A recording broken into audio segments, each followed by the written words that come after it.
बिमला लुथरा बोल रही हूँ। 2 बार मैं एमएलए भी रही, स्टेट की वाइस प्रेसिडेंट हूँ। और ये इलेक्शन कमिश्नर साहब आए हैं आज, मगर ये इलेक्शन के लिए अगर इलेक्शन करवाएंगे, अच्छी बात है, करवानी चाहिए। 10 साल हो गए लोगों को बेरोज़गारी से, भूख से, प्यास से, पानी से, बिजली से, हाउसिंग टैक्स से, घर तोड़ते हैं। कभी लोगों के रेहड़ियाँ जो जहाँ के डोगरों की है वो उठा के फेंक देते हैं, बाहर के बिहारी आ जाते हैं। ऑफिस में जाओ, दफ्तरों में जाओ, बाहर के यूपी के, बिहार के आईएएस अफसर लगे हुए हैं, केएस लगे हुए हैं, मगर हमें उनसे पहचान ही नहीं, हमें जानते ही नहीं हम कौन है।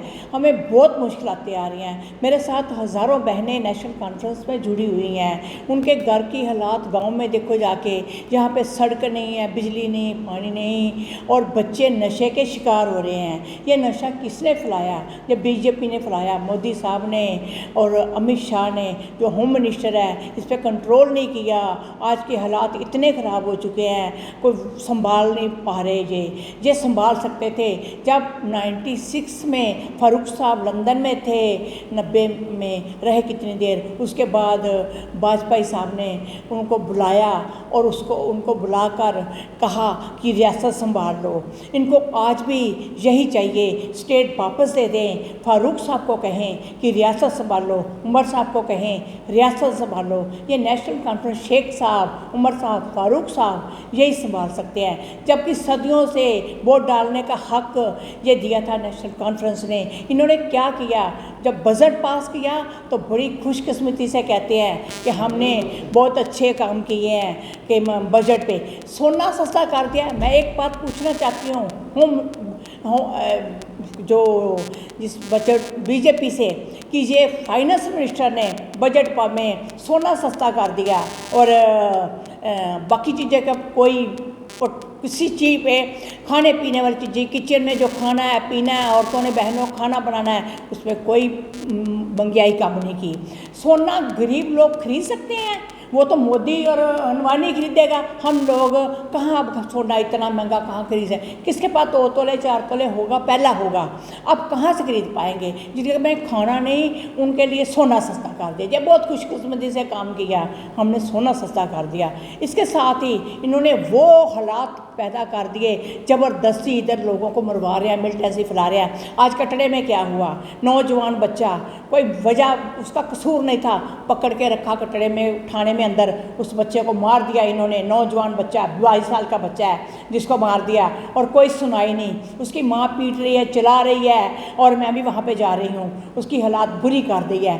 ऐसे बातें करने से कोई फ़ायदा होता है? क्या कर रहे हैं? बीजेपी को चाहिए, इलेक्शन करा रहे हैं, उससे पहले स्टेट वापस करें, और हमारी गवर्नमेंट अगर बनती है तो पूरे इंचार्ज दें, ताकि हम कोई काम, एमएलए जो जीतेगा जाएगा और चीफ मिनिस्टर हमारे उमर साहब के पास जाएगा, वो पहले दस्तखत करवाने जाएगा एलजी के साहब से कि ये मेरे को दस्तखत करो, हमने ये हमारे एमएलए जीते हुए हैं, हमने काम करना है। ये कैसे होंगे?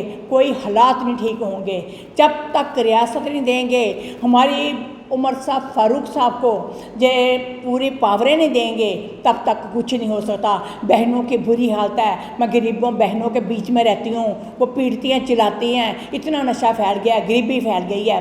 किचन में जाती हैं तो वो सिलेंडर को देखो, जो सिलेंडर दिए हमने, आज सिलेंडरों की क्या कंडीशन बन गई है। सिलेंडर में इतनी बुरी हालत है कि दिया था इन्होंने कि हम फ्री दे रहे हैं, उसके बाद बैंकों में किस्तें भरो, कुछ भी नहीं किया इन्होंने।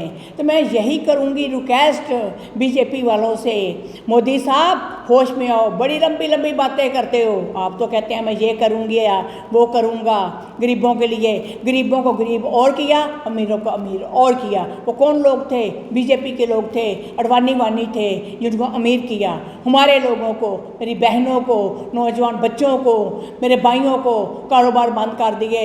जो भी शराब के दुकान पंजाब से वो ठेकेदार को लामी लगा दी, जिनको नेशनल कॉन्फ्रेंस ने 40-40 साल के पास रोजी रोटी के लिए जो वाइन शॉप दी थी, इन्होंने बंद करवा दे उन गरीबों के। वो एक्शन की, जब एक्शन की 2-2 करोड़ पे जा रही है, वो कौन 2 करोड़ रुपया देगा? किसके पास होगा वही देगा ना, जिसके पास नहीं। खरीदने को लिए वो व्यापारी 2-3 है जम्मू से, उधर से आ गए हैं पंजाब से। क्या किया इन्होंने? कारोबार जो थे वो भी छीन लिए, कुछ नहीं किया। डेली वेज नौजवान बच्चा धक्के खा रहा है सड़कों पे, उनका भी कुछ नहीं किया। तो मैं यही हाथ जोड़ के सब बहनों की तरफ से ये कहूँगी कि रियासत में खुशहाली लाओ, रियासत वापस दो, एलजी के पावरों मत दो, और ये पावरें उमर साहब को पावरें दे दो, ताकि वो हमारे लोगों के, मेरी बहनों के, नौजवान बच्चों के कारोबार के लिए और जो बेरोजगारी है वो दूर करें और सब सस्ती चीज़ें करें, महंगाई पे गौर करेंगे। इसके साथ ही मैं यही कहूँगी कि मेरी हाथ जोड़ के बेनती है, फिर झूठ मत बोलो, सच का पकड़ो दामन। आपने तो एक शादी की थी, आपको अपनी बीवी का नहीं पता मेरी बीवी का है। आप तो ये भी कहते हैं मैं तो मैं सोचता था माँ ने जन्म दिया है, मगर ये बात भी फिर बाद में कह मैं तो एक वो हूँ भगवान का अवतार मानते हो भगवान का, तो ये रूप धारा आपने अपने रावण का रूप धार लिया है, इतनी गरीबी फैला दी है। आप राम जी के मंदिर में गए, कहते थे राम जी को पूछते हैं हम, राम जी तो सबके हैं, हमारे भी हैं राम जी। फिर राम जी ने आपको कहा झूठ बोल के हमारे से वोट मत लो, वहाँ से वोट एक नहीं मिला इनको, ये इनका हालात है। तो मैं यही कहूँगी मोदी साहब होश में आओ।